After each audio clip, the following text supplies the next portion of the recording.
Good morning sa lahat. Tara, basa na tayo ng ating libro guys. Magandang balita, Biblia. Today is 13 September 2024. Ang pangitain tungkol kay Joshua. Pakisabayan ako ng basa para pare-pareho tayo dito matuto sa salita ng Diyos at history na rin ng bansang Israel. Kaya kung nasabing history to guys, kasi parating sila ang nababanggit dito. Okay. Zacarias chapter 3 verse 1, ipinakita sa akin ni Yahweh ang pinakapunong paring si Joshua na nakatayo sa harapan ng anghel ni Yahweh. Siya ay paparatangan ni Satanas na nooy na sa kanyang kanan. Verse 2, sinabi ng anghel ni Yahweh kay Satanas, hatulan ka nawa ni Yahweh, Satanas, hatulan ka nawa ni Yahweh na pumili sa Jerusalem Ang taong ito ay gaya ng isang patpat na inagaw sa apoy. Verse 3, nakatayo si Joshua sa harapan ng anghel at ang suot ay maruming damit. Verse 4, sinabi ng anghel sa mga naroon, hubarin ang gulanit niyang kasuotan. Bumaling siya kay Joshua at sinabi, nilinis na kita sa iyong kasamaan at ngayon bibihisan ng magarang kasuotan. Verse 5, bumaling muli ang anghel sa kanyang mga inutusan at sinabi, suotan ninyo siya ng malinis na turbante. Gayon nga ang ginawa nila at binihisan nila si Joshua habang nakamasid ang anghel ni Yahweh. Verse 6, pagkatapos tinagubilinan si Joshua ng anghel ni Yahweh. Verse 7, ito ang ipinapasabi ni Yahweh na makapangyarihan sa lahat. Kung lalakad ka sa aking mga landas at susundin mo ang aking mga utos, pamamahalain kita sa aking templo at sa buong paligid nito. Bukod dito, diringgin ko ang mga dalangin mo tulad ng pagdinig ko sa dalangin ng mga anghel na ito. Verse 8, makinig ka, Joshua na pinakapunong pari, ikaw at ang iyong mga kasamahang pari ay mabuting palatandaan ng mga mangyayari sa hinaharap. Palilitawin ko ang sanga na aking lingkod. Verse 9, at ang batong ibibigay ko sa iyo na may 7 tapyas ay uukitan ko ng aking mga salita at sa loob ng isang araw ay aalisin ko ang kasamaan sa buong lupain. Verse 10, sa araw na iyon, sabi ni Yahweh, Zacarias chapter 3 verse 10 guys. Sa araw na iyon, sabi ni Yahweh na makapangyarihan sa lahat, aanyayahan ng bawat isa sa inyo ang kanyang kaibigan upang magsama-sama sa ubasan ninyo at sa ilalim ng inyong mga punong igos, ang ilawan at ang puno ng olibo. Zacarias chapter 4 verse 1, nagbalik ang anghel, nakausap ko at ako'y kanyang ginising na para bang ako'y natutulog. Verse 2, itinanong niya sa akin, ano ang nakikita mo? Isang ilawang ginto po na may lalagyan ng langis at sa itaas at may 7 ilawan, bawat isa ay may 7 lalagyan ng mitsa. Verse 3, sa magkabila nito ay may puno ng olibo. Sagot ko naman sa kanya. Verse 4, itinanong ko sa anghel, ano po ang kahulugan nito, Panginoon? Verse 5, hindi mo ba alam iyan? Patanong na sagot sa akin, hindi po ang sagot ko. Ang pangako ng Diyos kay Zerubbabel. Zacarias chapter 4 verse 6, sinabi sa akin ng anghel ang ipinapasabi ni Yahweh para kay Zerubbabel. Pinapasabi ni Yahweh na makapangyarihan sa lahat, ang tagumpay ay hindi makakamit sa pamamagitan ng lakas ng hukbo o sariling kapangyarihan, kundi sa pamamagitan lamang ng aking espiritu.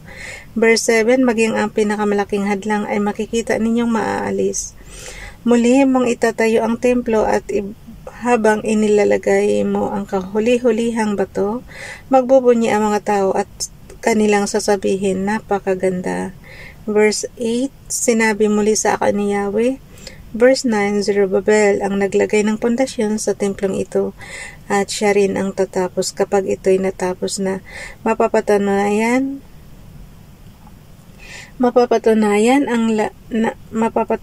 ng lahat na ikaw ang aking isinugo. Verse 10, nag-alala sila ngayon dahil sa mabagal na pagkayari ng templo, ngunit matutuwa sila kapag nakita nilang ito'y pinapamahalaan. Pakisabayin ako guys. Pinapamahalaan na ni Zerubbabel. Ipaniliwanag na ang pangitain tungkol sa ilawan. Sinabi sa akin ng anghel ang 7 sinag na iyan ay paningin ng Diyos at lalaganap ito sa buong mundo. Zacarias chapter 4 verse 11, itinanong ko sa anghel, ano naman po ang kahulugan ng 2 puno ng olibo sa magkabila ng ilawan? Verse 12, bakit may 2 sanga ng olibo sa magkabilang tabi ng gintong tubo na buhusan ng langis? Verse 13, hindi mo ba alam kung ano ang mga iyan? Patanong na tugon niya sa akin, hindi po, sagot ko. Zacarias chapter 4 verse 14, iyan ay 2 taong pinili ni Yahweh at pinahiran ng langis upang makatulong niya sa pamamahala sa daigdig, sabi niya. Sino kaya yung 2 na yun? 2 taong pinili ni Yahweh. So, ibig sabihin, paano natin malalaman kung sino yung 2 taong yun?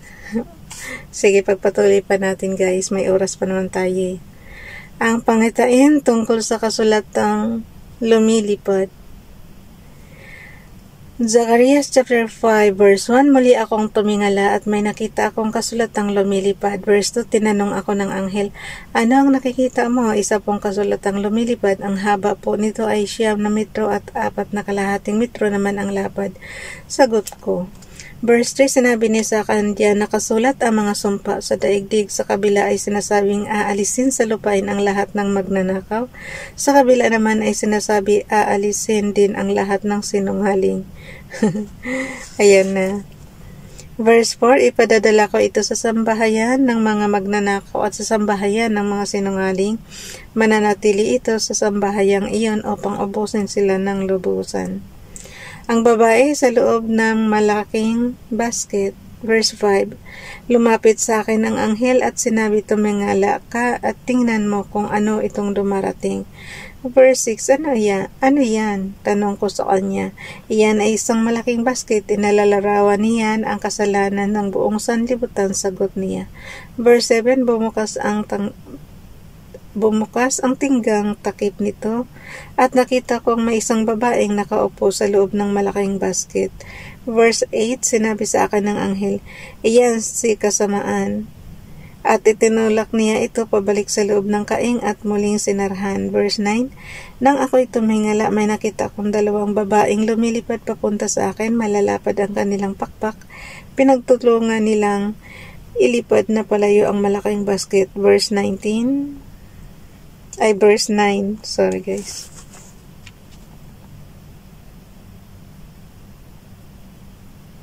Verse 9,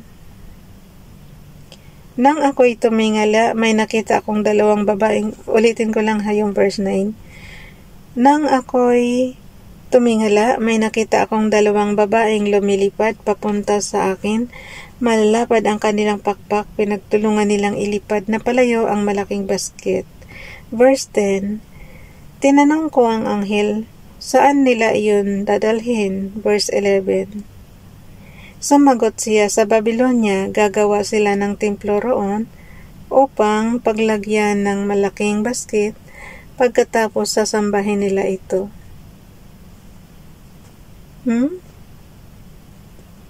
Tingnan mo guys yung verse 11, sumagot siya, sa Babylonia, gagawa sila ng templo roon upang paglagyan ng malaking basket, pagkatapos sasambahin nila ito. Ano yun? Basket sasambahin. Okay, nandito na tayo sa Zacarias chapter 6, ang pangitain tungkol sa 4 na karwahe. Zacarias chapter 6 verse 1, muli akong tumingin at may nakita akong 4 na karwaheng lumabas sa pagitan ng 2 malalaking bundok na tanso. Verse 2, pula ang mga kabayong humihila sa unang karwahe, kulay itim naman sa pangalawa. Verse 3, mga kabayong kulay puti ang sa pangatlo, at mga kabayong batik-batik ang sa pang-4. Verse 4, itinanong ko sa anghel, ano po ang kahulugan ng mga karwaheng ito? Verse 5, sumagot siya, ang mga iyan ay mga 4 na hangin ng himpapawid na nagmula kay Yahweh na Panginoon ng buong daigdig. Verse 6, ang hila ng mga kabayong kulay itim ay pupunta sa hilaga. Sa kanluran naman ang hila ng puti, at sa timog naman ang hila ng may batik-batik.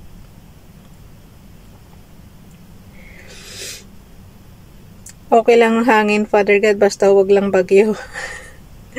Ayaw natin ng bagyo, guys. Verse 7.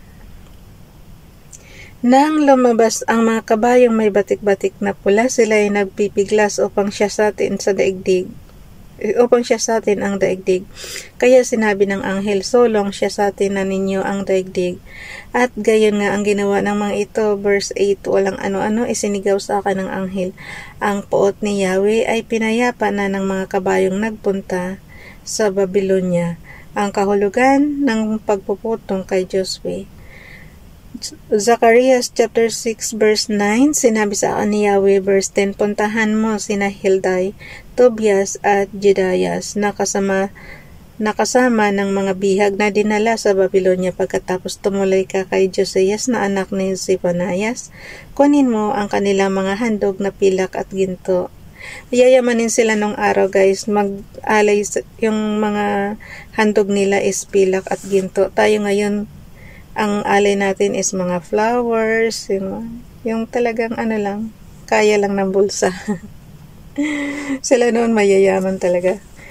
Di ba nga naalala niyo yung mga animals is buo-buo?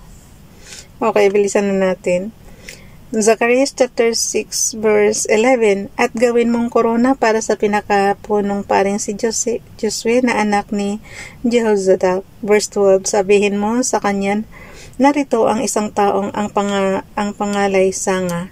Tutubo siya mula sa kanyang kinalalagyan at ipatatayo niya ang templo ni Yahweh. Verse 13, siya nga ang magtatayo ng templo o upo sa trono at manunungkulan bilang hari. Tutulungan siya ng isang pari at maghahari sa kanila ang mabuting pag-uunawaan. Verse 14, ang korona ay mananatili sa templo bilang pag-alala kina Heldai, Tobias, Jedaias at Josias.